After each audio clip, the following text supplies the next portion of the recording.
بسم الله الرحمن الرحيم. السلام عليكم ورحمة الله وبركاته. أنا السلام يا دمان مدة سوماليات كارهان مدة رئيس سوماليان يعني فريد هالكانوا مرينيو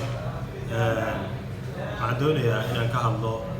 أرنتا كوسابسن حالة دولتي كلاي ودور كلاي رانا كيرا هذا اللي تاسو آدي مهم إن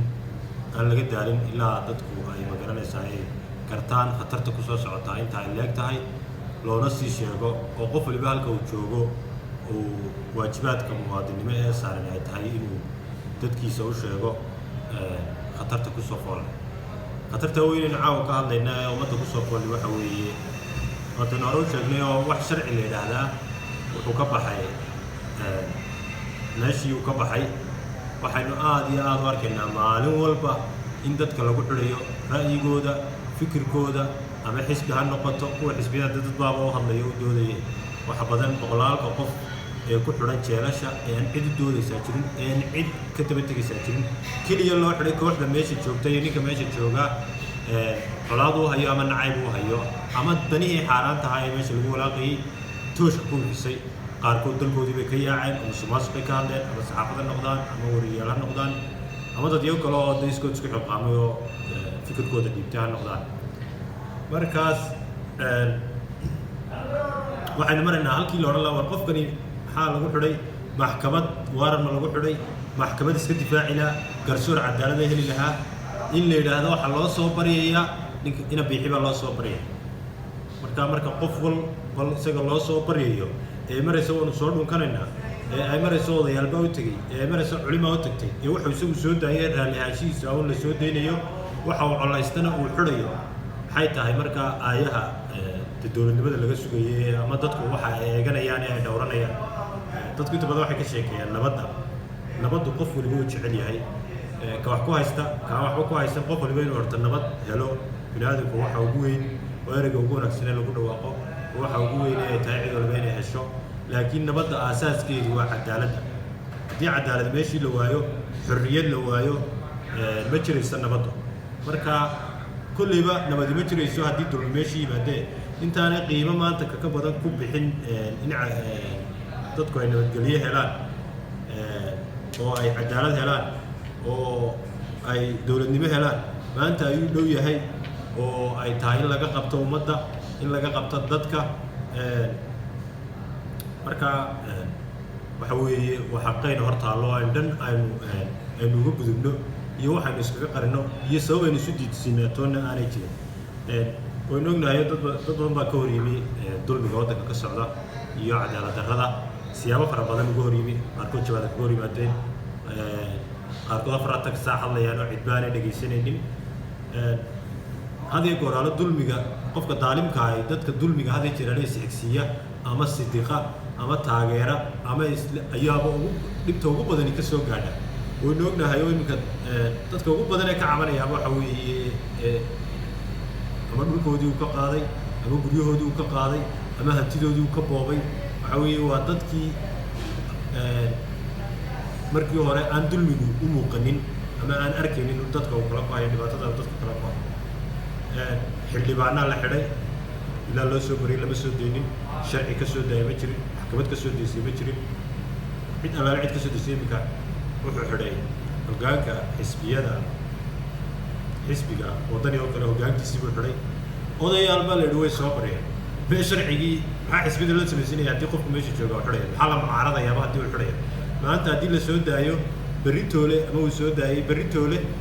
wuu xidhaya way sharci kama soo deyn sharci kama difaacin sharci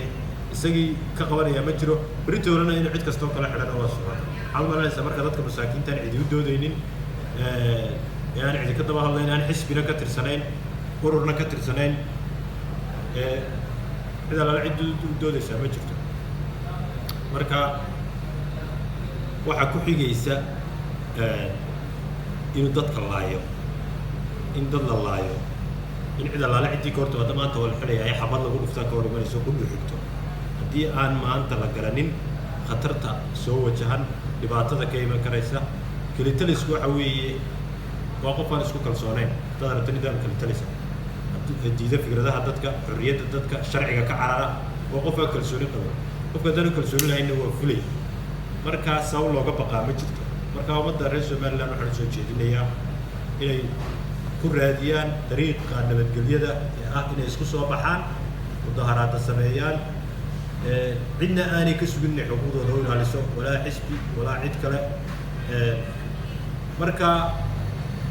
dowladihii ugu waaweynaa kala talisyada dunida ka jiray aynu wada ognahay shalay bay wada ahayd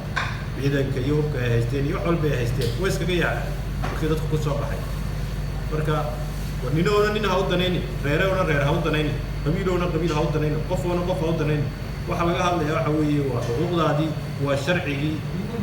ahayd inuu ku nacab iyo ku jecelba kaa difaaco cid iska kaa xidhanin qofka bini aadanka waxa uu nooliyay waxa weeye waa xorriyadda qofku haddaanu xorriyad lahayn sharaf male karaamo male wax allaale waxa uu leeyahay ma jirto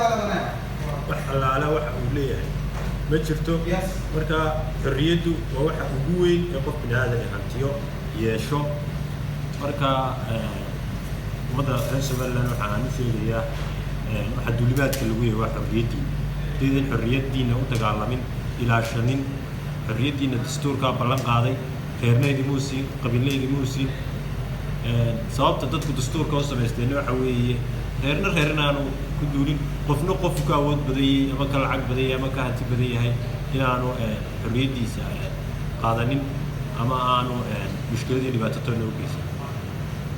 ganacsata had iyo gooraale marka iminka matalan laga hadlaa ganacsato culimo ay inta badan dadku hadlaan ganacsatadiibaa waxaa samaysay ganacsatadiibaa dhexdhexaadin gashay ganacsatadu